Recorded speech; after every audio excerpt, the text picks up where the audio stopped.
안녕하세요. 저는 영국에서 원예사로 종사하다가 한국인 남자를 만나 한국으로 시집을 오게 된 몰리라고 합니다. 영국에서 나고 자란 저였지만 부모님이 두 분 다 일찍 돌아가셨기에 남편과 결혼을 하면서 자연스럽게 한국에서 생활하게 되었죠. 저에게는 3살 된 아들이 하나 있는데요. 한국에서 낳은 첫째 아이입니다. 첫째를 낳을 때는 저에게 다소 과분하다고 느껴질 만큼 남편과 가족들의 사랑을 한몸에 받으며 크게 힘들이지 않고 낳았습니다. 아무래도 첫 번째 임신이기도 했기에 두려움과 걱정도 많았던 게 사실입니다. 하지만 저는 임신과 출산에 대한 두려움이 도가 지나칠 정도로 심했죠. 그럴 것이 제가 영국에서 자라며 주위에서 보고 들은 것들이 있었거든요. 제가 아는 지인분은 임신과 출산을 겪으면서 몸무게가 20kg가 쪄서 빠지지 않는 분도 있었습니다. 어떤 분은 출산 이후에 비만 내리면 골반에 통증이 생긴다는 분도 있었고요.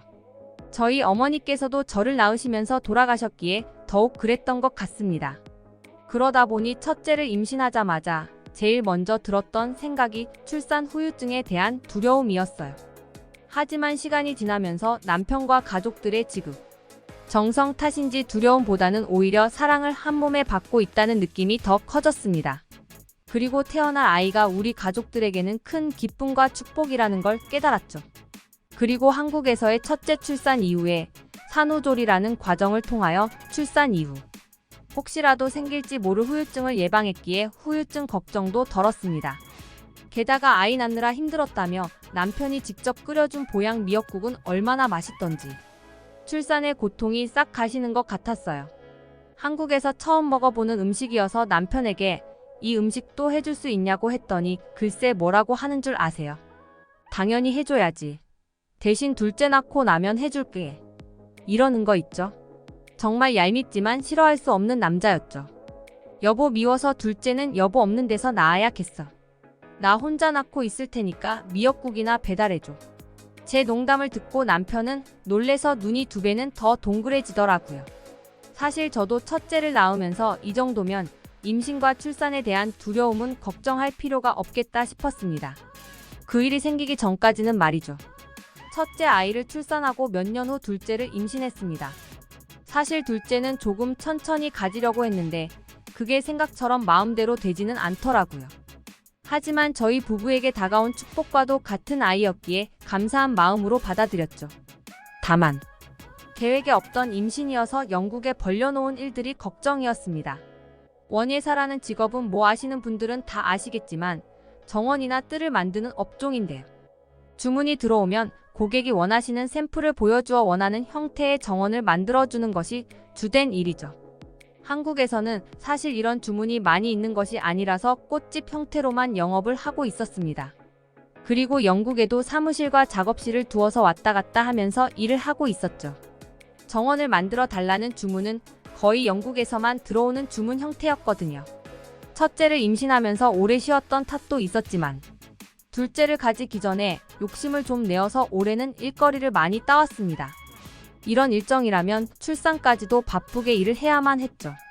그래서 조금 빡빡하긴 했지만 최대한 출산에 무리가 가지 않도록 스케줄을 조정했고 또 그렇게 예정대로 잘 흘러가는 줄로만 알았습니다. 하지만 원예사 일이라는 것이 장기간 기획하고 하는 일이라곤 하지만 사람이 직접 수공으로 작업들을 해야만 하기에 작업 도중 변수도 많았고 스케줄이 변경되는 일도 비일비재했죠.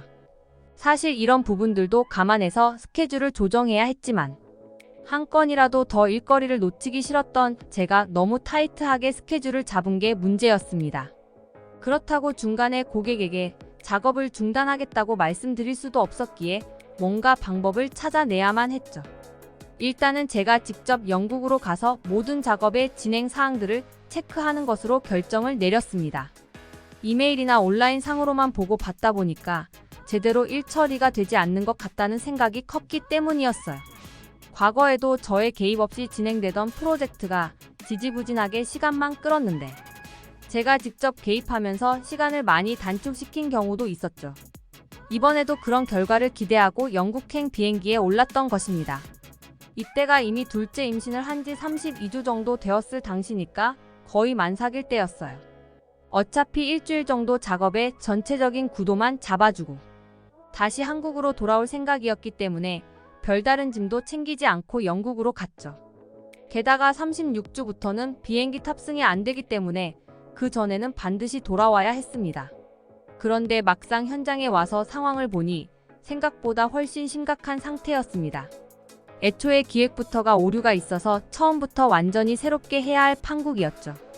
일주일 가지고는 어림도 없을 것 같았습니다. 실장님, 제가 한국에서 들은 거랑은 완전히 상황이 다른데요.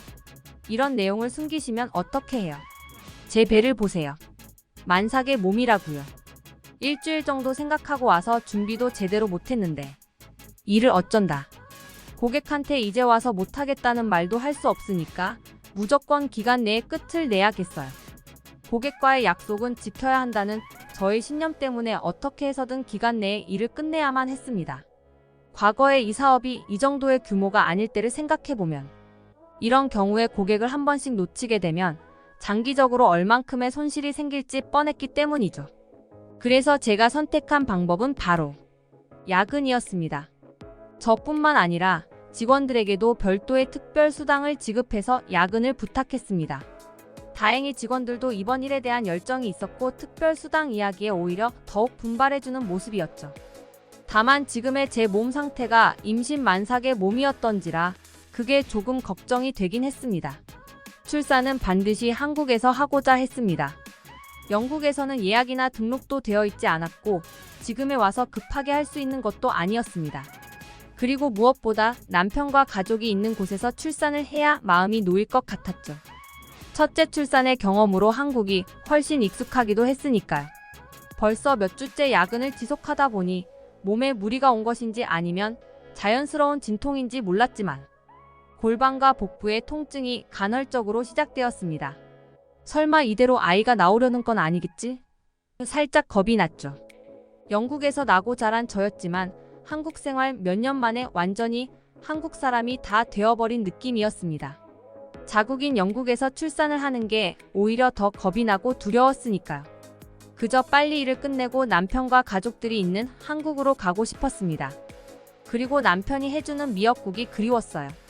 그런 생각들이 들기 시작하자 저는 걱정을 떨쳐내고 또다시 일에 몰두하기 시작했습니다. 그리고 마침내 원래의 스케줄 안에서 일을 마무리할 수 있었죠. 일주일만 머물 것으로 생각하고 영국으로 왔는데 어느덧 시간은 3주나 흘러버렸습니다. 첫째를 38주에 낳았으니 이번에도 비슷하겠거니 했는데 영국에서 일 때문에 무리를 해서인지 아니면 둘째가 성격이 아빠를 닮아서 빨리 나오려는 건지 알 수 없어서 살짝 불안했습니다. 진통도 슬슬 잦아지는 것이 출산일이 머지 않았다는 것을 본능적으로 깨달았죠. 더 이상 지체할 수 없었던 저는 하루빨리 한국으로 가기 위해 준비를 마치고 공항에 도착했습니다. 기다리고 기다리던 한국행 비행기를 타기 위해 공항에 도착한 저는 예상치 못한 충격적인 일을 겪게 되었습니다. 비행기를 탑승하기 위해 대기실에서 기다리던 중이었습니다. 긴장이 풀려서인지 아니면 긴장을 해서인지는 모르겠지만 자꾸 소변이 마려웠습니다. 그래서 화장실을 몇 번이나 들락거리고 있었죠. 화장실 거울을 보니 안색이 조금 창백했고 얼굴이며 손 쪽에 붓기가 있었습니다. 다행스럽게도 아직 36주가 안 되었기에 비행기를 탑승하는 데는 별 문제가 없었습니다. 그런데 비행기 시간을 기다리던 저는 아주 이상한 일을 겪었습니다. 웬 동양인 중년 여자분이 저에게 다가와 영국식 영어로 말을 걸었죠. 실례지만 어디로 가는 비행기를 타세요? 아, 한국? 그렇군요. 저도 한국인입니다. 성함이? 몰리씨.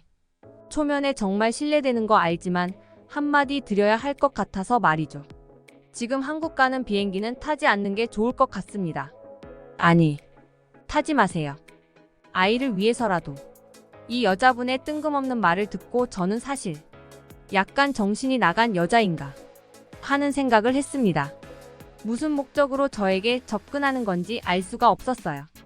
결국 저는 한국인 여자분을 약간 정신 나간 여자쯤으로 여겼고 마침 탑승 시간이 되어서 서둘러 자리를 떴습니다. 바로 그때였습니다. 갑자기 극심한 진통을 느끼고 저는 그 자리에서 주저앉고 말았죠. 그리고 주저앉은 자리에는 물기가 흥건했습니다. 제가 정신을 차렸을 때는 병원이었습니다. 그리고 다소 낯이 익은 동양인 중년 여성이 제 앞에 있었죠. 알고 보니 이 여성은 영국에서 산부인과 의사로 근무 중인 한국인 분이셨습니다. 이분도 한국행 비행기를 기다리다가 만삭의 임산부인 저를 발견했고 화장실을 잠깐 사이에 자주 들락거리는 것과 얼굴과 손 등의 붓기, 안색 등을 유심히 관찰하시곤 저에게 한국행 비행기에 탑승하지 말라고 당부를 했던 거였죠. 일종의 직업병 같은 것이었습니다. 이런 증상들은 출산 직전의 징조 같은 거라고 하셨는데 이런 증상들이 있다고 모두가 출산을 하는 건 아니지만 본인의 경험상 저의 경우에는 위험해 보였다는 거예요. 가끔씩 양수가 새는 것을 소변으로 착각하는 경우도 있다고요. 역시나 제가 공항에서 기절을 했을 때 양수가 터지는 바람에 48시간 안에 출산을 해야 하는 위급한 상황이 발생한 거였습니다. 불행 중 다행으로 공항에서 잠깐 기절했다고 생각했는데 그건 그동안의 피로가 누적되어 잠이 든 거니까 크게 걱정하지 않아도 된다고 했습니다.